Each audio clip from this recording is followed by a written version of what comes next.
Et bonjour à tous, j'espère que vous allez bien. On se retrouve dans une nouvelle vidéo et dans celle-ci, je vais vous raconter comment j'ai obtenu mon visa de travail au Japon. Et donc, je vais vous raconter ça étape par étape, chaque entretien, les sites que j'ai utilisés, etc. Bon, je vous rappelle que moi, j'étais venu en visa étudiant d'un an. Et donc, à l'issue de ce visa d'un an, il a fallu que je trouve une entreprise qui me sponsorise un visa de travail pour pouvoir rester plus longtemps. Je ne suis pas en PVT, je ne suis pas marié et donc voilà, il me faut un sponsor. Et donc pour ceux qui ne sont pas familiers avec la subtilité, en fait la plupart des boulots au Japon ne sont pas sponsorisables. Il y a juste une fraction des boulots qui sont voilà, sponsorisables. Ensuite, bon, il faut être recrutable au niveau des compétences et des diplômes. Et il faut que l'entreprise veuille bien se faire chier à vous faire toutes les démarches administratives pour vous prendre vous, qui êtes étranger, qui parlait pas très bien japonais par rapport à voilà, un local ou même un étranger qui lui serait marié à une personne japonaise. Et donc cette personne-là qui est mariée à une personne japonaise, elle est déjà beaucoup plus attirante pour l'employeur parce que lui, il a déjà une forme de garantie de stabilité. Bon, il est déjà au Japon depuis un moment, il a un visa long terme, il est engagé dans ce pays-là. Et il n'y a pas à se faire chier à faire des visas, toutes les démarches administratives qui y sont liées.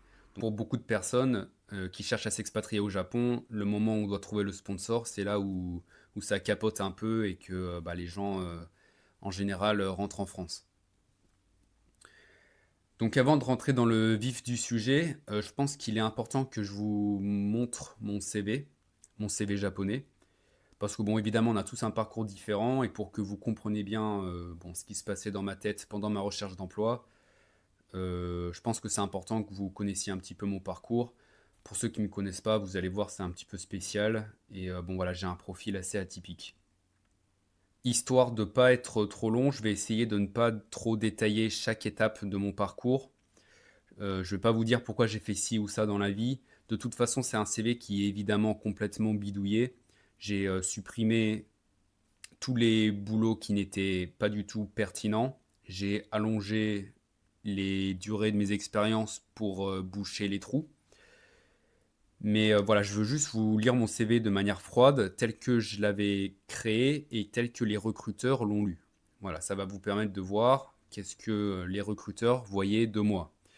Voilà, donc je vais tout de suite aller vous montrer le CV. Je l'ai quelque part par là.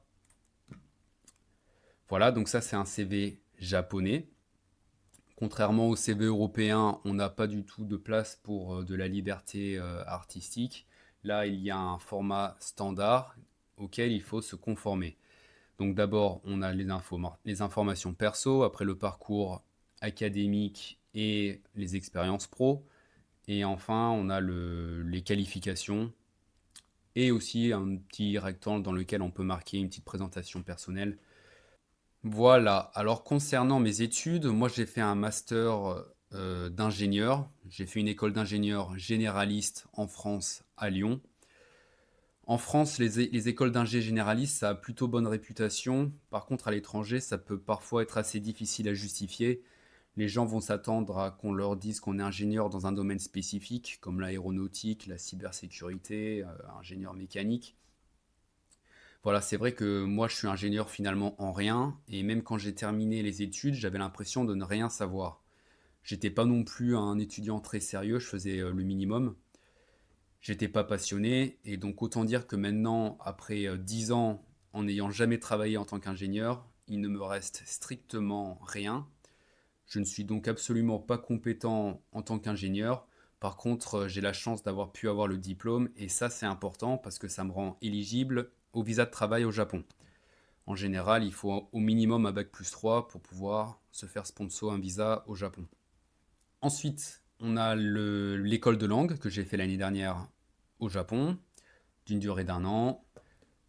Et c'est à peu près tout. Ensuite, bon, on a toutes les expériences pro, mais ça, je ne vais pas en parler tout de suite, on va voir après pourquoi. Au niveau des qualifications, j'ai un TOEIC 935 que j'ai fait en 2019. J'ai un JLPTN 4 que j'ai passé l'année dernière quand j'étais en école de langue. Ensuite, j'ai passé mon permis japonais, enfin, j'ai converti mon permis français en permis japonais. Et j'ai utilisé un petit trick ici. Alors en fait, bon, on n'était pas encore en juillet, mais j'ai marqué que j'avais l'intention de passer le JLPT-N2, même si je l'avais pas encore. Ça donne l'impression que je suis vraiment chaud en japonais et que je suis confiant d'aller passer le JLPT. Donc voilà, ça permet de donner l'impression que je suis niveau N2 alors que je le suis pas. C'est vrai qu'avoir juste le niveau N4, c'est un petit peu chaud, surtout que je venais juste de le passer. Donc ça montre bien que bah, je suis seulement N4, quoi. Par contre, en mettant une ligne, j'ai l'intention de passer le N2 bientôt. Là, ça faisait un petit effet, voilà. Bon. En tout cas, c'est ce que je me suis dit quand je l'ai marqué.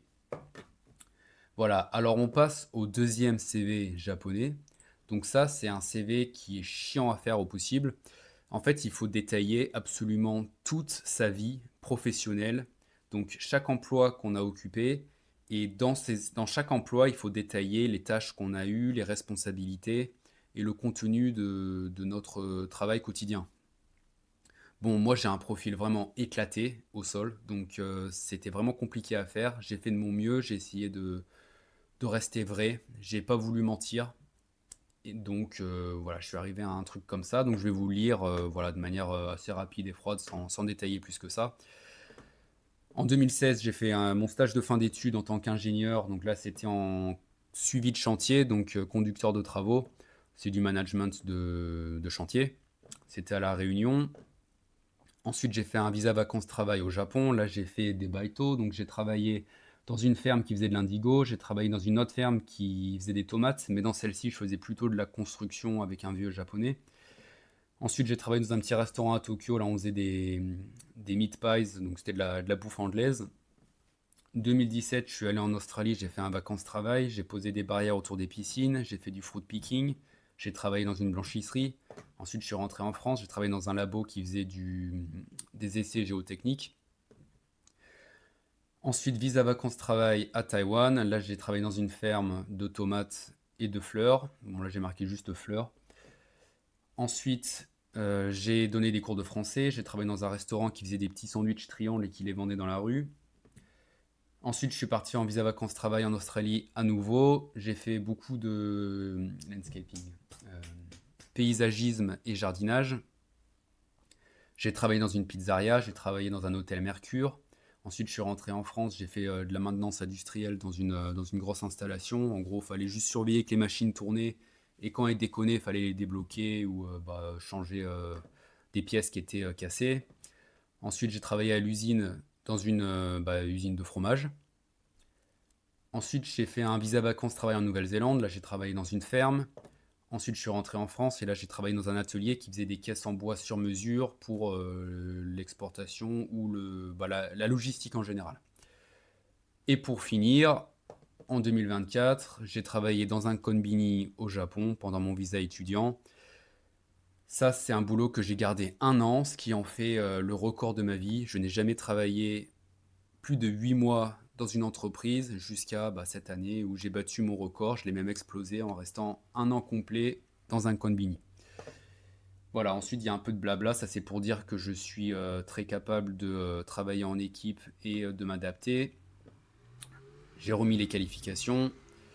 Et en bas, là, bon, je raconte un peu que jusqu'à présent, je faisais un peu n'importe quoi. J'allais faire des carabistouilles à droite, à gauche. Mais maintenant, je suis devenu quelqu'un de très sérieux et je cherche à m'engager sur le long terme dans un boulot plus proche de mes études.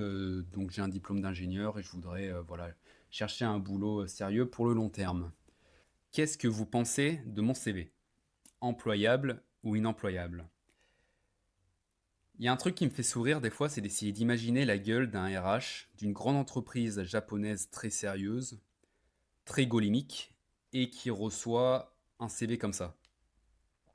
Donc le gars, il reçoit un CV d'un mec qui a un diplôme d'ingénieur généraliste, on ne sait pas trop ce que c'est, en tout cas c'est ingénieur en rien. Ensuite, le gars, pendant 10 ans, il a fait que des boulots d'ouvrier, donc il a 10 ans de trous dans le CV. Il reste jamais 2 mois dans la même entreprise. Tous les ans, il change de pays, rien que ça. Et là, il arrive et il veut qu'on lui fasse un visa de travail, alors qu'il n'a pas de compétences, pour travailler en tant qu'ingénieur.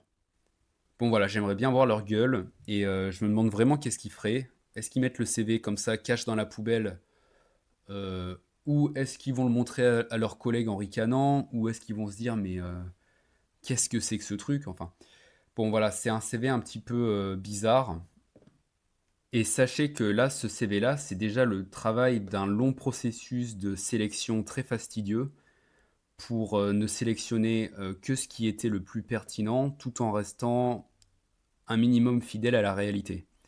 J'ai rendu le truc digeste, mais si je devais mettre absolument tout, alors il faudrait multiplier encore par 2, par 3, voire par 4 le nombre de petites expériences à droite à gauche que j'ai faites.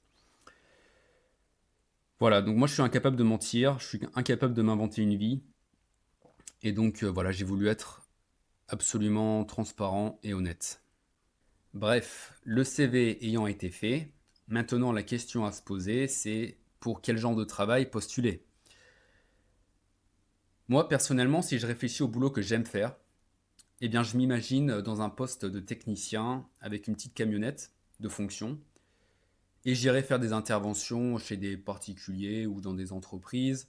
Voilà, j'aurai un petit carnet de mission. Voilà, dans la journée, j'irai faire 2, 3 interventions. Éventuellement, je serai avec un collègue ou 2 collègues. Et à la fin de la journée, eh bien, on rentre et puis bon, il n'y a pas vraiment de stress. Le boulot est fait, il est bien fait. Il y a plus à penser au boulot une fois qu'on rentre à la maison. Il n'y a pas de responsabilité. Et dans ce genre de boulot-là, je ressens une forme de triple satisfaction. D'abord, le travail est immédiatement et de manière concrète utile et immédiatement visible. Le client qui est devant toi est content. Lorsque le travail se passe bien, ce qui est généralement le cas, les collègues sont aussi contents, il y a une bonne ambiance. Et comme on passe beaucoup de temps ensemble, on apprend à se connaître. Donc moi en tout cas, partout où j'ai travaillé dans ma vie, il y a quasiment toujours eu une très bonne ambiance, que ce soit avec les collègues, avec les clients ou le patron. Donc voilà, en troisième satisfaction, le fait que l'employeur soit également content, c'est aussi important d'avoir des bonnes relations avec l'employeur. Donc dans mon cas, en tout cas, quand je travaille dans ces milieux-là, il y a le client qui est content, les collègues qui sont contents, l'employeur, il est aussi content, et à la fin, bah, en fait, moi aussi, je suis content et satisfait et heureux de travailler là-dedans. Le problème, c'est que ce genre de boulot de technicien, au Japon, il ne va généralement pas nous permettre d'obtenir un visa de travail. C'est pas des boulots qui sont éligibles. Et donc, pour avoir ce genre de boulot-là, il faudrait être sur un autre visa, par exemple le visa PVT ou alors le visa mariage. La question qui se pose, c'est donc pas qu'est-ce que je veux faire au Japon, mais plutôt qu'est-ce que je peux faire. Bon, il y a encore un truc important que je dois vous dire, c'est que j'ai une forte anxiété sociale et je suis pas du tout à l'aise dans le monde de l'entreprise et surtout dans le monde froid des bureaux. M'imaginer travailler dans un bureau en open space avec des emails, le téléphone qui sonne, devoir faire des réunions et communiquer avec les autres, ça m'angoisse. Voilà, donc en réfléchissant un petit peu à ce que je pourrais faire, voilà, avec zéro compétence, pas trop de skills sociales, etc., j'en suis venu à me dire que je pourrais tenter du côté de la CAO, donc c'est la conception assistée par ordinateur. C'est des logiciels qui permettent de faire de la modélisation 3D, par exemple de pièces mécaniques, ou encore de plans 2D, par exemple. Il y a plein de logiciels. Pour ceux qui ont fait des écoles d'ingé, vous connaissez forcément bah, SolidWorks, Creo, il y a Katia, je crois que c'est un des plus utilisés. Et si je faisais ce genre de boulot-là, alors bah, je serais derrière mon PC la plupart du temps. En plus de ça, c'est un boulot qui peut être un petit peu délocalisé, que ce soit en télétravail ou en freelance. Donc ça a des avantages. Et je pense qu'avec un bon bootcamp de 2, 3 mois avant de commencer mon nouveau travail, je pourrais être opérationnel suffisamment en tout cas. J'ai alors décidé de postuler sur Internet pour tous les postes de CAO que j'ai pu trouver dans tout le Japon. Et j'ai postulé donc sur tous les sites Internet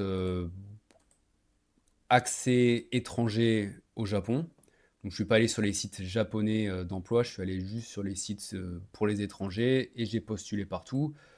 J'ai eu un seul retour, c'était sur Job in Japan. Là, j'ai un recruteur indonésien qui m'a donné un entretien, donc c'était mon premier entretien. L'entretien s'est fait en anglais, c'était vraiment décontracté. On a passé les 3 quarts du temps à parler du grand remplacement en France et puis finalement à la fin, il m'a dit qu'il allait envoyer mon CV à l'entreprise en question. Le problème, c'est que le poste, c'était pour une entreprise à Chiyoda, donc au quartier des affaires de Tokyo. Et bon, pour moi, il est juste hors de question de travailler là-bas. C'est pas du tout mon milieu, je serais pas du tout à l'aise. Voilà, c'est le monde des golems costumés. Il faut prendre le petit train bondé, écrasé pour aller au boulot. On rentre très tard le soir. Enfin, c'est pas un milieu que je trouve sain et c'est pas ce que je voulais dans ma vie du tout. Donc, bon, de toute façon, évidemment, l'entreprise ne m'a jamais recontacté.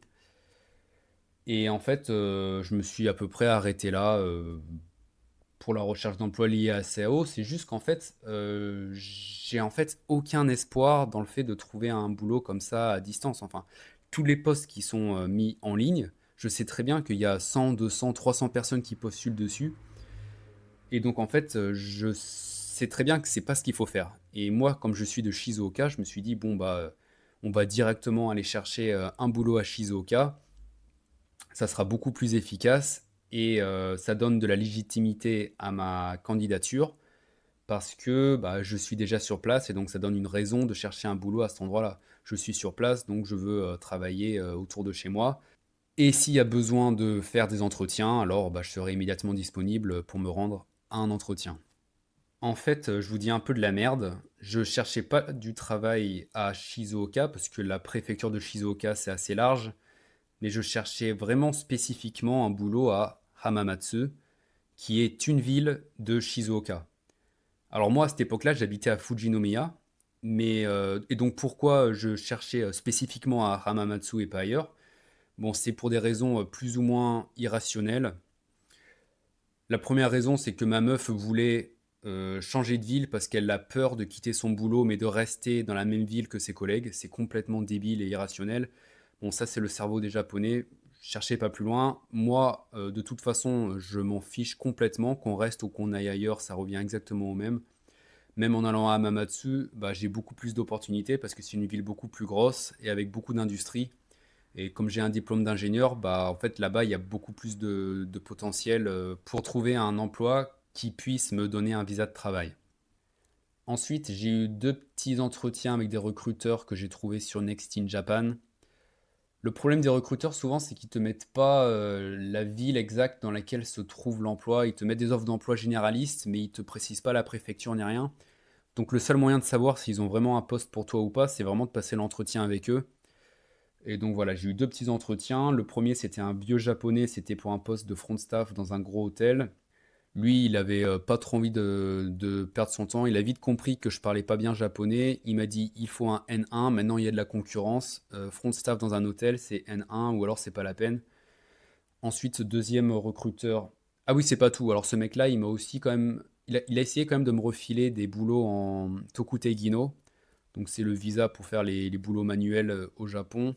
Par contre, c'était chauffeur de taxi ou alors livreur pour les konbini et c'était à Nagoya, donc c'était pas du tout dans la ville dans laquelle je voulais travailler. Ensuite, j'ai eu un deuxième recruteur, lui c'était pour faire du management de chantier. Ça correspond à mon stage de fin d'études, donc why not? Le problème, c'est que bah il m'a dit cool, super ta vie, mais en fait j'ai pas d'offre pour Hamamatsu, donc bah voilà, salut.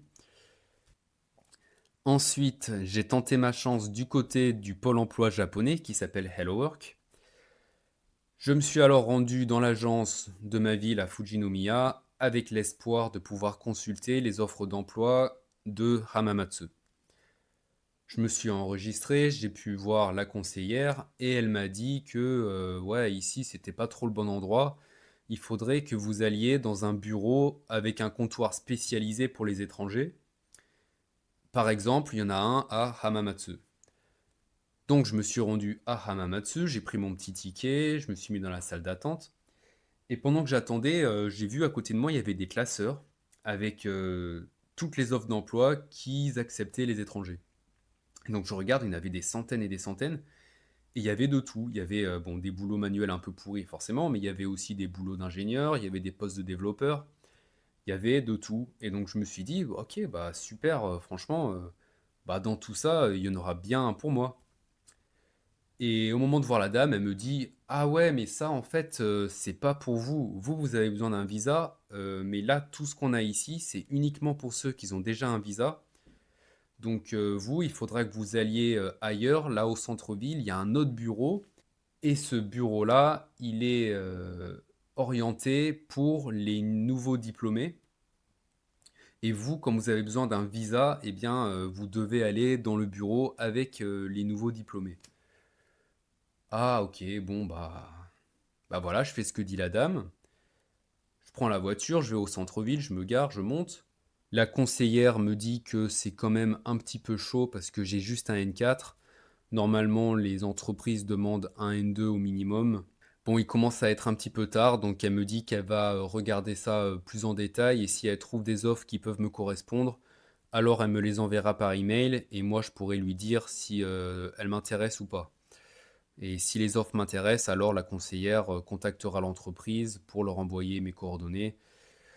Voilà, finalement, je ne vais absolument rien recevoir de cette conseillère. Le seul mail que je vais recevoir, c'était, une annonce pour une porte ouverte, un salon de recrutement auquel je n'irai pas. Donc, le pôle emploi japonais n'a pas du tout fonctionné pour moi. Ensuite, j'ai postulé pour une offre d'emploi qui était listée sur le site Ataraku Japan. Ce que j'ai bien aimé sur ce site, c'est qu'ils m'ont immédiatement contacté pour me proposer un entretien avec leur équipe. J'ai donc eu l'entretien, ils m'ont expliqué que mon diplôme ne me permettait pas d'obtenir un visa de travail pour le poste concerné. Et ils m'ont expliqué que, bon, voilà, vu le temps qui me restait sur mon visa, vu le fait que je sois seulement N4, ce serait peut-être mieux de voir du côté des Tokutei Gino. Donc ça, c'est les visas qui ont été conçus pour les personnes venant des pays pauvres. Et c'est un visa qui permet de faire les boulots manuels au Japon. Moi, j'ai pas de problème avec ça. Même, ça aurait pu m'intéresser. Et ils m'ont proposé des offres en agriculture ou en restauration. Le problème, c'est que pour obtenir ce visa-là, il faut passer un test technique. Et bon, c'est un peu compliqué d'avoir des dates au bon moment. Et puis, vu le temps qui me restait sur mon visa, c'était vraiment tendu du slip. Donc, j'ai abandonné. Ensuite, en continuant mes recherches, j'ai trouvé une association publique qui aide les étrangers à trouver un boulot et à s'installer à Hamamatsu. Il faut savoir qu'à Hamamatsu, en fait, il y a énormément d'étrangers en proportion parce que c'est une ville avec beaucoup d'usines. Et donc, qui dit usine dit travailleurs immigrés. Bon, je contacte cette association, j'ai un entretien avec la personne responsable en anglais. Ils me disent qu'ils ne peuvent pas m'aider parce que c'est une association qui aide les gens à trouver un boulot, mais c'est uniquement pour les résidents de la ville. Ils me disent cependant que les règles vont changer dans 3 mois et que donc si dans 3 mois j'ai toujours pas trouvé de boulot, alors je pourrais essayer de les recontacter et puis peut-être qu'ils pourraient essayer de me trouver un truc. Bon, ils me disent quand même que c'est une nouvelle association, qu'ils ont quand même pas énormément de contacts, donc c'est pas une très bonne idée de compter sur eux. Ensuite, on parle un peu. Donc, ils m'expliquent que selon eux, les Tokutei Gino, c'est vraiment quelque chose qui est organisé par des agences qui font venir directement les gens venant des pays pauvres. Donc, moi, en tant qu'électron libre, je suis pas vraiment censé rentrer dans ce système-là. Bon, ça, c'est leur avis. Ensuite, ils me font aussi un petit peu la morale. Ils me disent que j'ai un diplôme, c'est du gâchis. Il faudrait plutôt que je fasse, par exemple, une formation, par exemple, en informatique. Ça m'hérisse un peu les poils quand on me dit ça. C'est vraiment comme s'il y avait que l'informatique dans lequel on peut se former.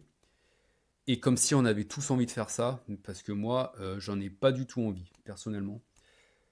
Ils me disent ensuite, tu comptes pas travailler au Konbini toute ta vie, comme ça. Bon, j'ai trouvé ça un petit peu vexant. Donc voilà, ils m'ont vexé, mais bon, ils m'ont quand même accordé du temps, ils ont été sympas, ils ont voulu m'aider, donc je les remercie quand même. Allez, on s'approche de la fin.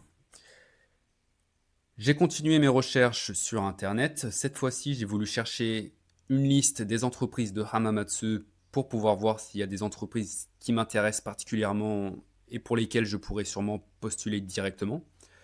Alors je tombe sur une liste sur laquelle il y avait une image pour illustrer chaque entreprise.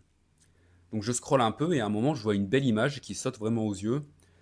Bon, c'était une image colorée que je trouvais vraiment jolie, qui correspondait en fait à une pièce qu'ils produisaient dans cette usine-là.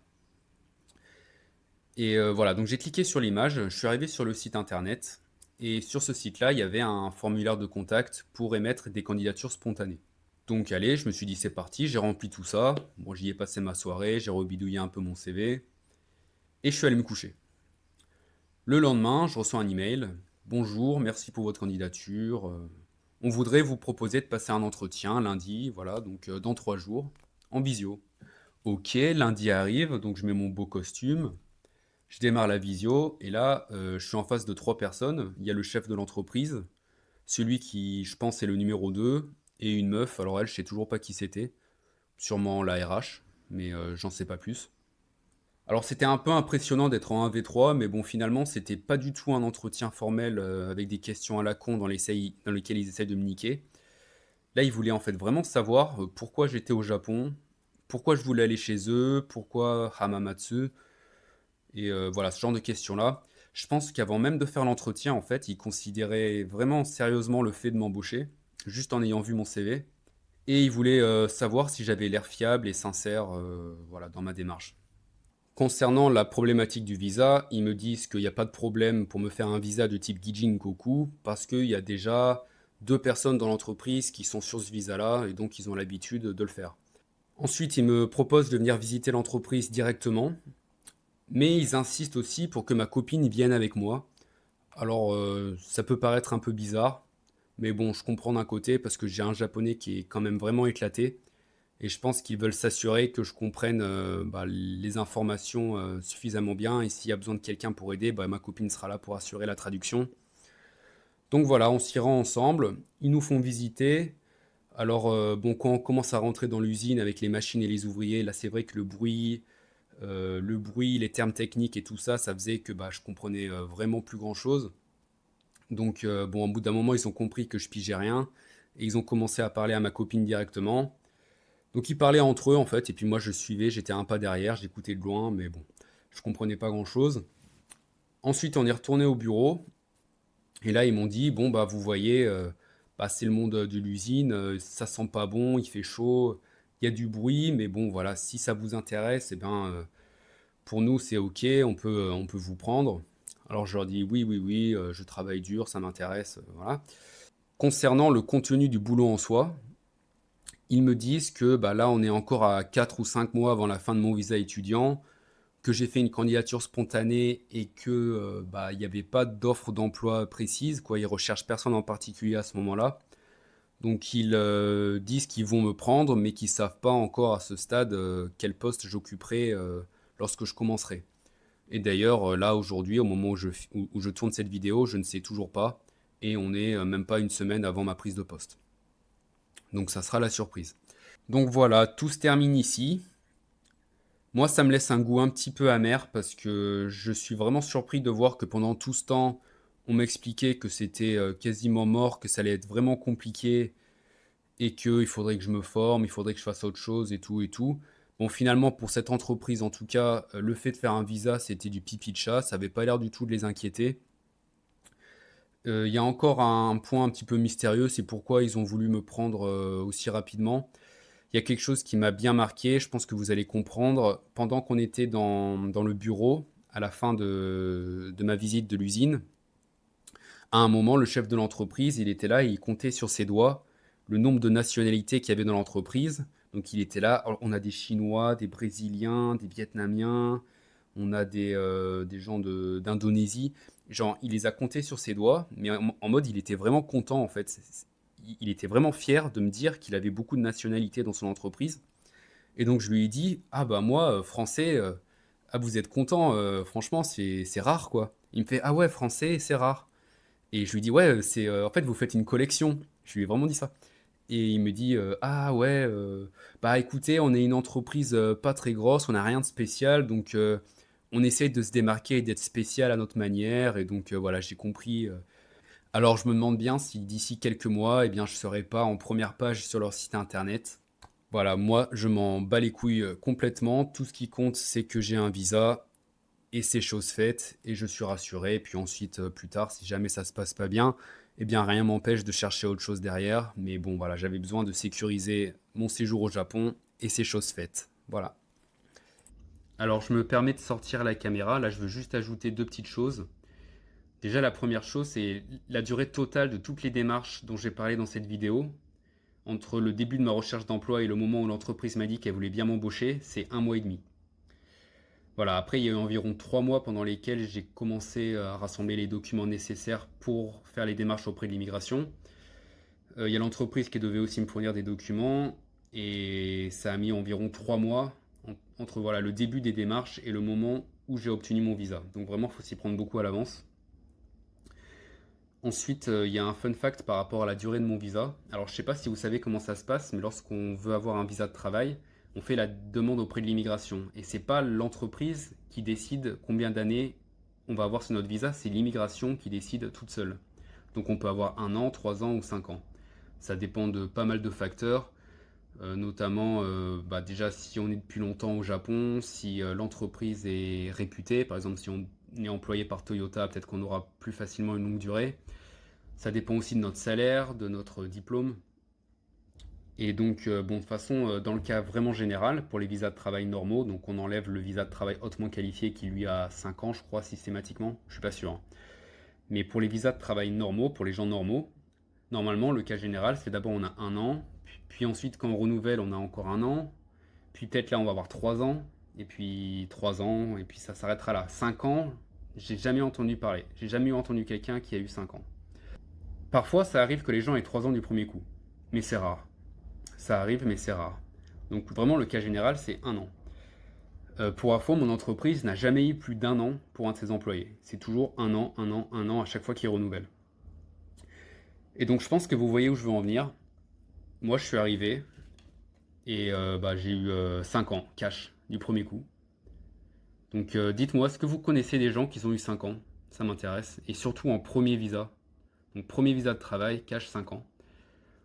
Donc voilà, c'est assez incroyable et je comprends toujours pas vraiment pourquoi. J'ai un salaire niveau Shinsotsu, donc c'est les new graduates, donc c'est proche du SMIC japonais, enfin pas proche du SMIC, mais bon, pas très loin non plus, en tout cas on est en dessous d'un SMIC français. Voilà, donc je comprends pas vraiment. Voilà, c'est tout pour aujourd'hui. Allez, salut!